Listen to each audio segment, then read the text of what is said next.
안녕하세요. 새우깡 여러분, 럭키록입니다. 백투 더 자이언츠는 가을 야구 갔던 좋은 기억만 남겨둔 채 2017년에서 마무리하고 싶었지만 많은 분들이 이 콘텐츠를 사랑해 주셔서 눈물을 머금고 유라에몽과 노진혁구랑 함께 2018년으로 떠나겠다. 사실 우리가 3위를 기록했던 건 후반기 엄청난 활약과 부상자들도 타 팀에 비해 적었고 이프도로도 다 터졌기 때문에 운이 많이 따랐다고 볼 수 있다. 그래서 다음 시즌에도 좋은 성적을 거두기 위해서는 최소 지금의 뎁스를 유지시켜야 한다. 하지만 내부 FA만 5명이고 미국 진출했던 황재균까지 포함하면 총 6명이다. 즉 이제부터는 프런트의 역량이 중요한 부분인 것이다. 하지만 꼴런트의 행보는 다시 롯데에 돌아오고 싶어 했던 황재균한테는 오퍼조차 안 했고 포수 장성호를 KT에 보낸 시점부터는 1군에서 주전 가능한 백업 포수가 없기 때문에 제일 중요하다고 볼 수 있다. 심지어 강민호는 리그에 몇 없는 거포 포수이다. 하지만 꼴런트는 강민호가 떠날 거라고 생각조차 안 했는지 손아섭을 우선순위에 두고 스토브리그를 시작했다. 물론 3명 모두 우리한테 필요한 선수들이고 팀의 주축인 선수들이다.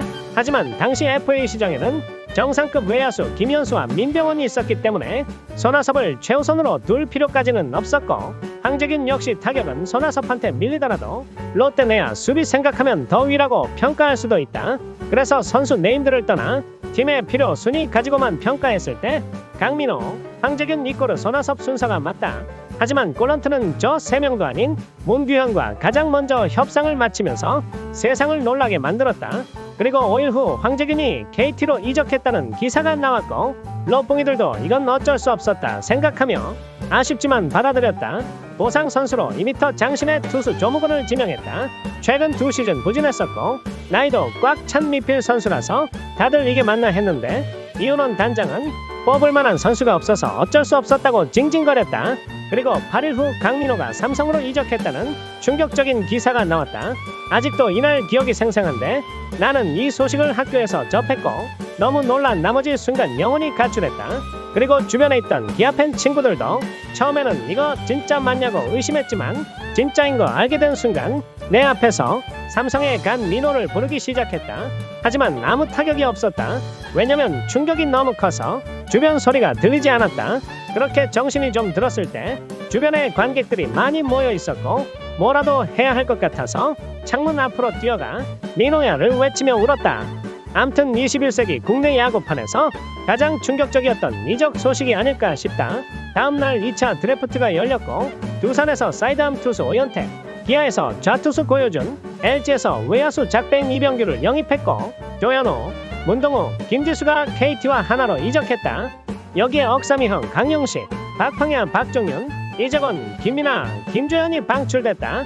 그리고 다음날 손아섭이 4년 98억의 잔류를 택했다.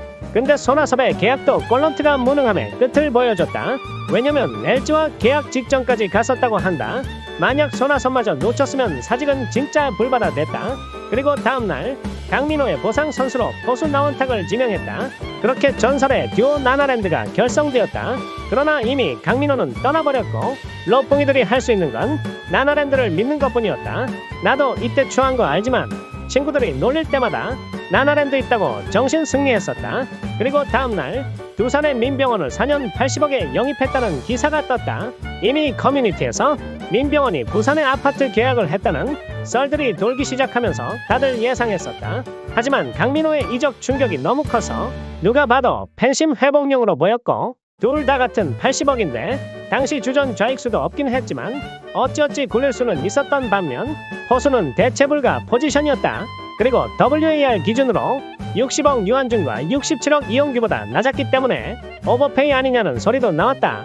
그래도 민병헌, 전준우, 손아섭으로 국가대표급 외야진을 만들었다는 건 긍정적인 부분이다. 보상 선수로 외야수 백민기가 갔는데 20대 후반의 대주자 또는 대수비 요원에 불과해서 이 정도면 선방했다고 볼 수 있다. 이틀 후 레일리와 번즈는 재계약을 마쳤지만 린드블럼은 소식이 없었고 결국 두산으로 이적해버렸다. 근데 알고 보니 꼴런트가 말했던 금액 차이 때문이 아니었고 꼴런트가 또 꼴런트 해버리면서 린드블럼이 감정이 상했다고 한다. 대체 선수로 저완 듀브론트를 100만 달러에 영입했다. 그리고 한 달 후 넥센이 채태인과 1+1년 총액 10억 원에 계약 후 롯데 좌완 유망주 박성민과 트레이드되었다. 당시 팀의 좌타자가 부족하고 이대호가 풀타임 일루 수비가 불가능했기 때문에 채태인은 필요한 영입이기는 했다. 다만 당시 만 36세로 나이도 많았고 유리몸이라 규정타석 채우기도 힘든 선수였지만 일루 수비가 좋았기 때문에 이대호랑 둘이서 일루와 지명타자 돌아가면서 기용하면 제 몫을 할 수 있다고 봤다. 하지만 채태인의 영입은 누군가에게는 큰 위기였다. 바로 OS 실종 사건의 범인 최준석이었다. 2014년 4번 타자 없는 우리 팀에 와서 정말 큰 역할을 해줬던 선수이다. 특히 2015년에는 전 경기 출장에 홈런은 30개 이상 때렸고 볼넷은 108개로 리그 1위를 기록하면서 커리어 하이 시즌을 보냈다.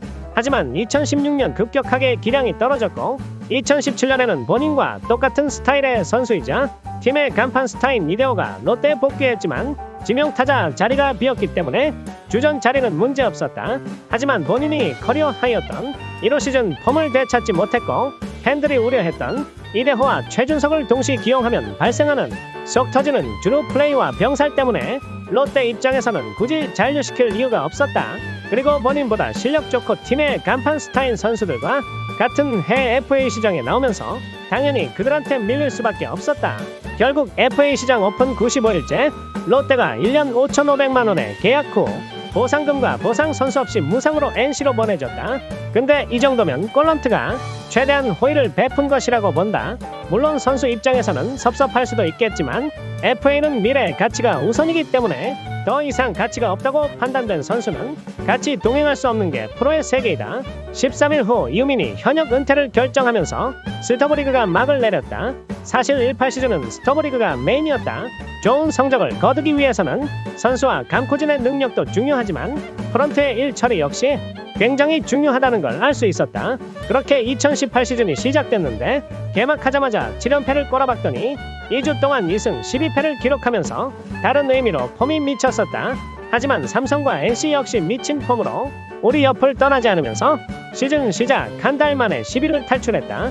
이후 7연속 위닝 시리즈에 성공하면서 좋은 흐름을 가져왔고 선발진이 붕괴되면서 위기가 찾아왔지만 불펜에서 오현택, 진명호, 손승락이 잘해주면서 선발진들의 부담을 덜어줬다. 부진했던 듀브런트도 감을 찾았고 레이리는 언제나 상수에다가 믿기지 않겠지만 이때는 윤성빈이 팀에서 소년 가장이었다. 덕분에 롯데는 승률 5할을 맞추면서 4위까지 올라왔다. 하지만 이후 기적같이 1승 9패를 기록하면서 원래 자리로 찾아가기 시작했다. 여기서 무너지나 했지만 빠따가 완전히 살아나면서 월간 최다 홈런 기록을 경신했다. 특히 번즈는 6월 중순부터 말까지 11홈런의 전경기 안타를 기록하면서 롯데 타선을 이끌었다. 그래도 승패 마진을 정상화시키지 못했다. 7월 올스타 브레이크 전까지 중상위권까지 도약하는 게 목표였으나 5위와 5경기 차로 마쳤다. 올스타전 이벤트 경기인 퍼펙트 히터에서 나종덕이 준우승, 홈런 레이스에서 이대호가 우승했었다. 후반기 시작 후 6승 6패로 7월을 마무리하면서 승패 마진을 정상화시키지 못한 채 8월에 들어갔는데 아시안게임 브레이크까지 8승 4패를 기록하면서 아직 가을 야구에 대한 희망은 있었다. 그렇게 푹 쉬고 9월에 들어갔는데 1승 10패를 해버리면서 가을 야구를 포기하려는 순간 9승 2패로 이러지도 못하는데 저러지도 못하네. 그저 바라보며 베베베베이베 다시 롯봉이들을 희망 고문시켰다. 10월 잔여 경기가 13경기나 남았고 그중 5위 기아와 4경기 남았기 때문에 가능성이 희박하지만 아직 남아있었다. 하지만 KT와의 더블헤더에서 모두 패배하면서 남은 기아와의 3경기에서 모두 이겨야지만 가을 야구 막차 탑승이 가능했다. 다행히 첫 경기를 이겨버리면서 롯봉이들은 희망 고문인 걸 알면서도 두 손 모아 제발 이겨달라고 기도했지만 다음날 패배하면서 가을 야구 진출에 실패했다. 그리고 다음날 경기는 이겨버리면서 롯데가 롯데 해버렸다. 두산과의 시즌 마지막 경기를 패배하면서 삼성한테 6위 자리를 뺏기며 7위로 시즌을 마무리했다. 5위와 8위의 격차가 1.5게임 차이로 치열했던 가을 야구 막차 싸움이었다. 선발은 레일이랑 노경은이 잘해줬지만 듀브런트는 돈값을 못했고 작년 국내 선발 자리를 맡았던 박세웅, 송승준, 김원중은 많이 아쉬웠다. 의외로 불펜에서 성과가 있었다. 작년 시즌 필승조였던 박진영과 조정훈이 완전히 무너졌지만 오현택과 진명호가 그 자리를 차지했고 진명호가 폼이 떨어질 때쯤 구승민이 각성하면서 잘해줬다. 손승락도 작년에 비하면 아쉽지만 좋기란 생각하면 잘해줬다. 타자 쪽은 좋은 것부터 말하자면 최다 안타 부분 탑3를 전준우, 손아섭, 이대호가 줄을 세웠고 신범기와 문규현이 커리어 하이를 기록했다. 민병헌이 돈값을 못했지만 그렇다고 먹튀라고 하기에도 애매한 성적을 기록했고 번즈도 20-20 클럽을 홈런 23개와 실책 22개로 가입하면서 평가하기 애매한 성적을 기록했다. 이제부터는 충격적인 내용 본이니 심역자분들은 더 이상의 시청을 삼간다.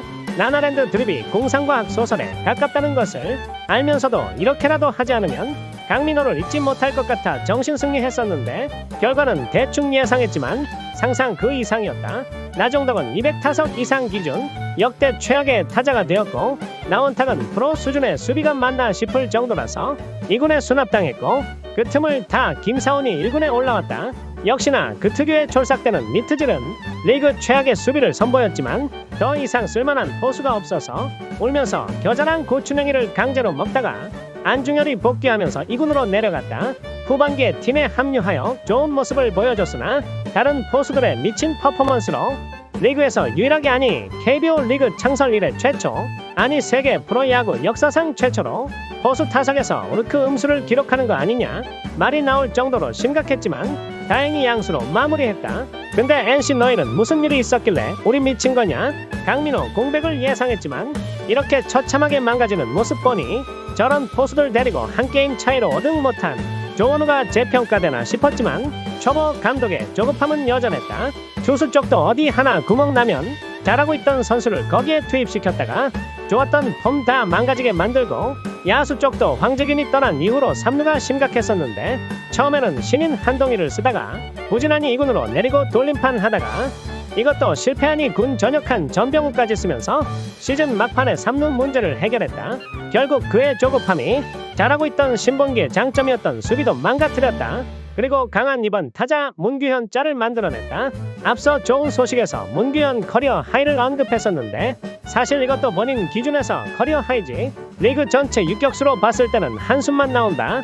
그래도 최준석 대신 선택한 채태인은 규정 타석은 못 채웠지만 두 자릿수 홈런에 말루 홈런도 3개나 때리면서 손아섭 말고 부족했던 좌타 해결사 역할을 잘 수행해주면서 좋은 영입이 되었다. 하지만 시즌 종료 후 조원우는 경질되었고 다음 감독으로 양상문이 13년 만에 롯데 사령탑에 복귀했다. 그럼 2018년 록기룩한테 한마디 제발 지금이라도 늦지 않았으니 빨리 탈출해라.